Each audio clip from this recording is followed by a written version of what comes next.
What's the tea on the tea about the tea? It is none other than the King of Shade himself, Shade Lips, and we're back for another video. And girl, before we get into this mix, go ahead, like, share, subscribe, tell a couple people, tell your mom, sister, dad, auntie, share it to the people I'm going to talk about in this video. Okay, if y'all reading the title of this video, y'all already know I don't even do stuff like this. I don't review now. The only thing I review is Pose, and they ain't come back yet, and I don't even review the whole season of Pose.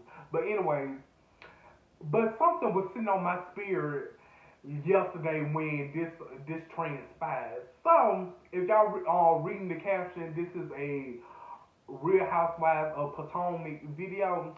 And girl, something been sitting on my mind since I watched it, watching other folks commentary and everything on it. I just want to let y'all know some things piss me off and I want to talk about it. Okay? Let's start with, okay, so the episode opened up with Candice. Well, let me give y'all a backstory for the folks that don't watch, that subscribe to my channel and want to know why I'm discussing. Okay, so not last Sunday, the week after that, the week before that, that Sunday, that episode, like episode 9, I believe, they got this huge fight, Monique and Candice, and Monique basically gave her two domes across the head. And this episode is about Monique basically speaking her truth or what she feels is her truth and whatnot.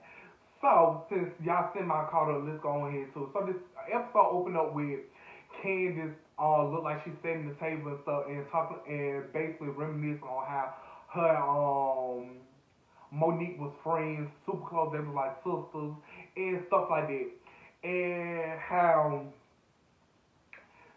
she was wondering how what was the breakdown, what was the fallout between their friendship and their sisterhood to escalate it to this.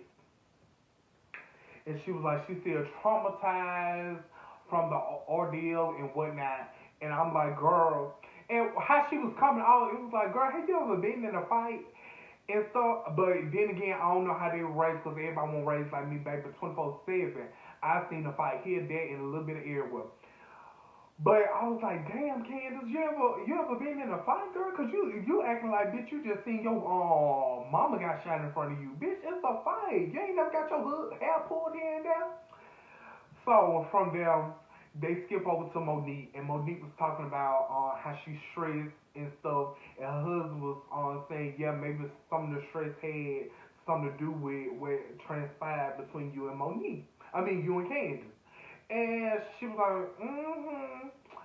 And then she said, I think I'm going to call Karen and try to get all the girls together and explain my explanation, explain where I'm coming from. I don't want folks to feel like I'm this evil, always ready to fight, ready to on go mode, 24/7. So she called Karen and was like, hey, I would like for you, if you don't mind, get the girls together, host it at your house, and let me come over and speak my truth, speak my mind, tell them where I'm coming from, and this, that, and the third.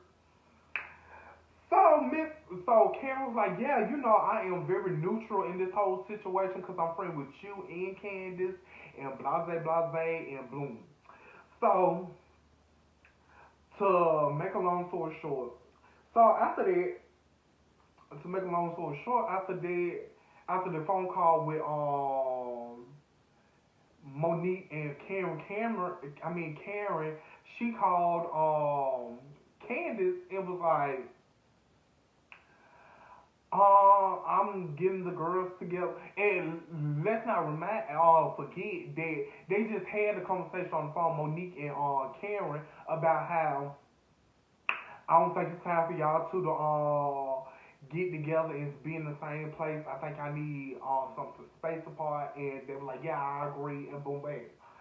But you turn right around and call what her name is, call Candice and say, if you want to come over here, we having a get together where Monique is gonna get her feeling out and say her part of the situation and this, that, and the third. And Candice was like, oh no, because I already talked to all the girls. I told my side of the story.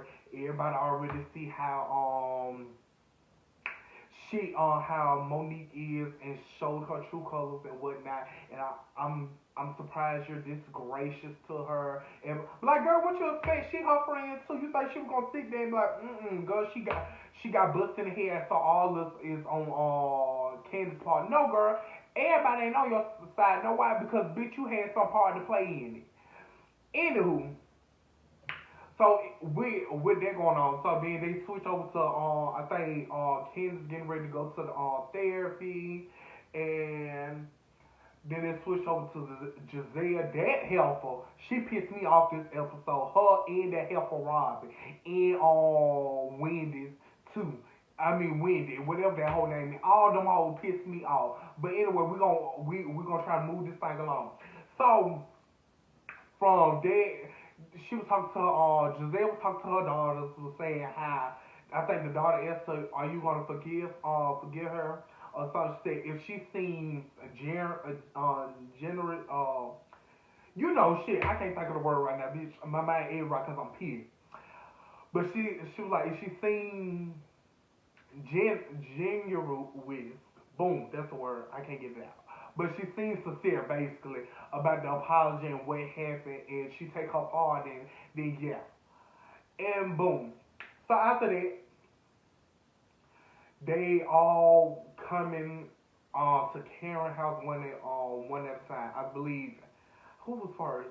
Robin was first. Was it Robin?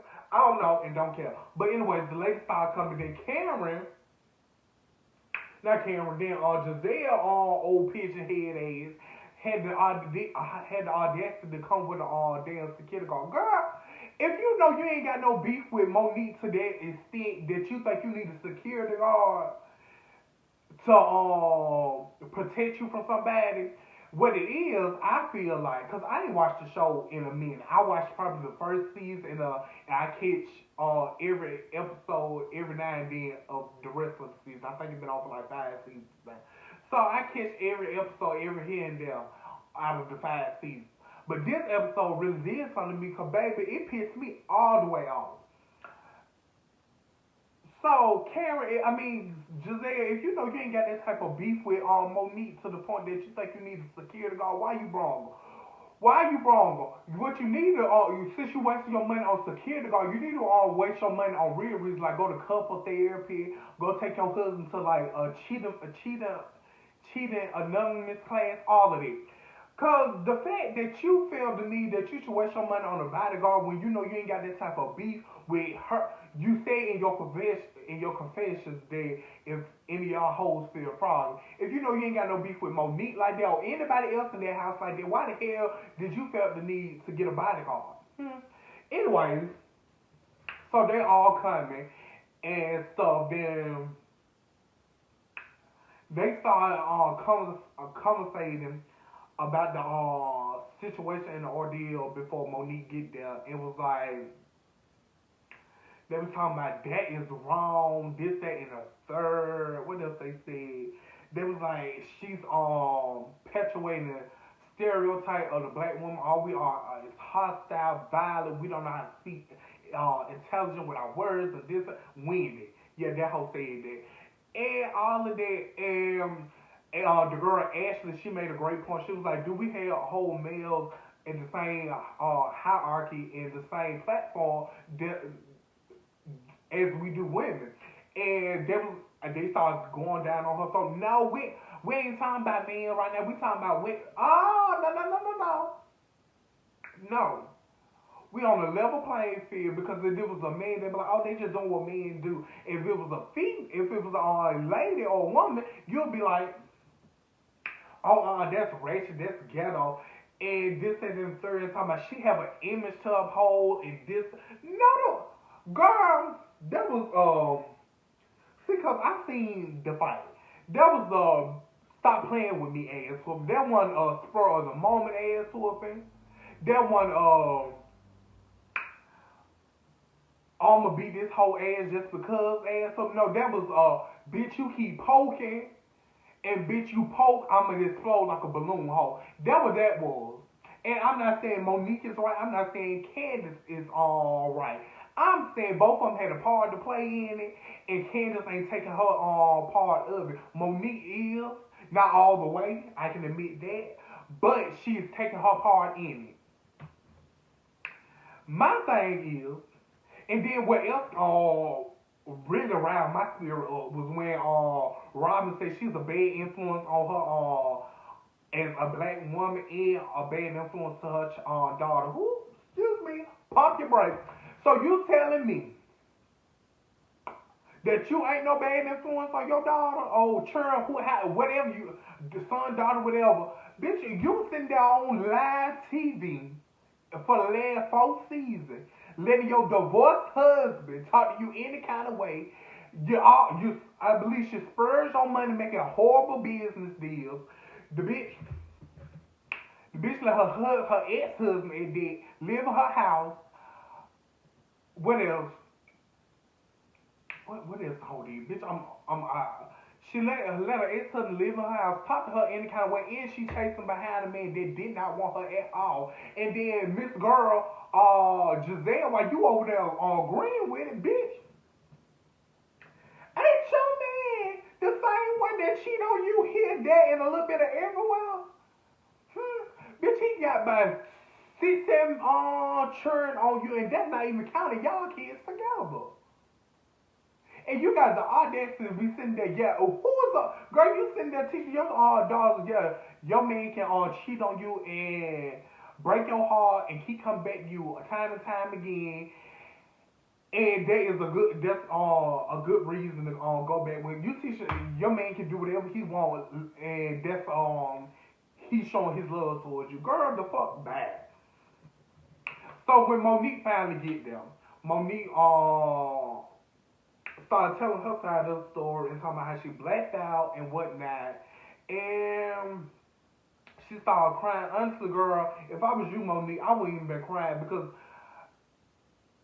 I don't give a fuck about them. That's what you should. Honestly, I would have felt bad then.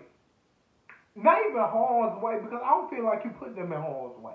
Because you ain't no Tasmanian devil. You went out here just hitting it. After you hit Candice a few times, you went to Giselle and punched her in her goose face.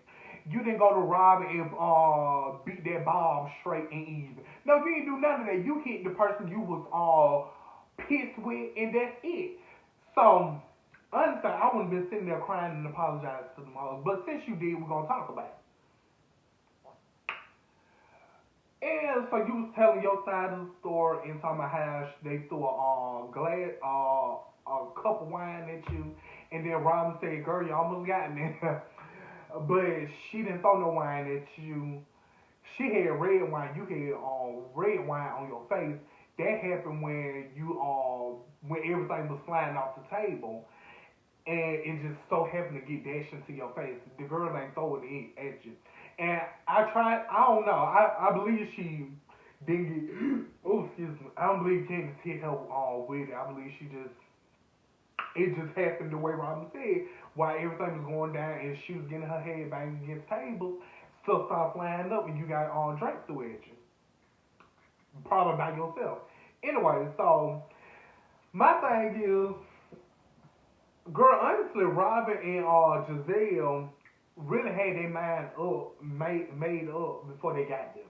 They was already really coming in to write you off, to start interrogation against you and everything. So, girl, honestly, to me, you look like you wouldn't really fuck with them like that anyway. So, if I was you, I would have paid it dust and would have said, girl, I'm sorry for what I played in it. And yes, because everybody was like, what, girl, don't... Everybody was talking about, y'all perpetuating the stereotype and boom. Well, girl, don't you do the same? Y'all sitting here arguing every Sunday afternoon down to the Bravo. That's the same thing, bitch. You sitting there arguing all the damn time. You sitting there calling for bitches and hoes and this, that, and the third. And Candice right here got knives and all this. So don't act like y'all ain't perpetuating stereotypes if you gonna put it on Monique too. And what else happened? What else? I don't know. Oh, so then after Monique got a chance to breathe, after she got done talking, Giselle came in and had no. See, that's how you knew she came in with fuck shit. Because girl, why you got no? She was like, she started running down the list of all the altercation on Monique's head, and what else? She started saying, "I believe this is the person you actually are." Well, girl, I would have said, "Girl, if you keep fucking with me, you gonna see the person I'm actually," and I would have bust her ass in the face. But since we try to move past hitting the folks in the head and faces in, she. And they say you being real condescending because everything she kept saying was, yeah, and I would agree with you. In a real life, but I understand why she did that because she felt the energy in the room. Y'all hoes came in there, guns blazing, was like, boom, this, that, and the third. Girl, you need to do this, you need to do that, you need to do this. I was like, damn, don't do Monique like that. Baby, I don't even watch the show like this. I know that was wrong inside. She trying to take her part in it. Do she feel remorseful? No. And most folks don't feel remorse for hitting a hole in their eye because 9 times 10, you hit somebody and beat their ass, guess what? It's for a reason, and I ain't going back to apologize. Every ass whooping I pass out to people, it ain't because I just had the bright idea to hit a bitch in their eye today. No, I beat your ass because it was a built up type of ass whooping. That's a stop playing with me ass whooping. That's a I'm gonna give you what you asked for, asshole. That was, and I understand, Monique. That was I'm gonna give you what you asked for. Since you want to be dragged so bad, cause Candace just kept asking, what you gonna do? Drag me? You gonna drag me? Since you get asked for, I'm Sean Liz. I'm gonna beat your ass, bitch. Sean Liz. And I ain't saying, cause at a certain age, you shouldn't. Fighting should be your first resort. Let's put it like this. Because at a certain age, you should be more mature enough to be like, okay, I see where this is going. Either we gonna talk it out, even throw a little shade, even read a little bit. But violence shouldn't be it. But you ain't never too old to put your hands on no damn body. Don't you? I don't want nobody out there be like, I'm too old. I don't give a. Do you?